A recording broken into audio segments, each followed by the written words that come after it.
I think one of the biggest dangers that first responders are facing is the level of extremism that is experienced from going through the daily trauma, all this stuff that you're experiencing on the daily. It can create this idea that we end up living on one or two extremes. We either become extremely fearful of life, we're anxious, we're worried all the time, we're constantly catastrophizing that things are going to go horrendously wrong, or we can end up going to the other extreme and becoming fearless and reckless and almost endangering yourself because it's so difficult to deal with everything that you're seeing on a daily basis.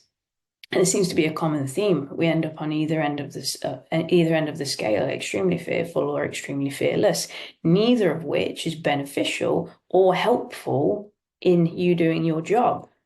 If you are too fearless, too reckless, that's when you get hurt, it's when other people get hurt, it's when mistakes are made.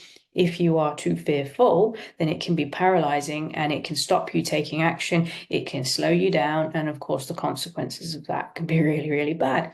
So, a huge thing that we try and promote inside Project Tempest is this idea of balance. I actually watched a video the other day of a well-known influencer, and he was actually talking about balance being a myth. I don't believe it is a myth. I always believe that everything ultimately will come into 100%. Yeah. But how we allocate our resources is going to vary. So it's never always going to be 50-50, but the balance will always be swayed towards whatever is most appropriate.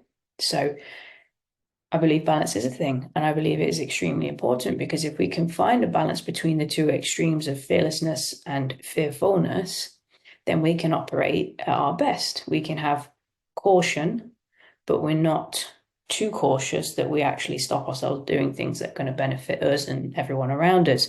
So it's about trying to find a balance rather than living at the extremes. And of course, we end up on the extremes when we don't deal with the emotional and mental stresses of the day-to-day job. So that's what it comes back down to, is you finding balance within yourself so that you can actually have that balance in your work life.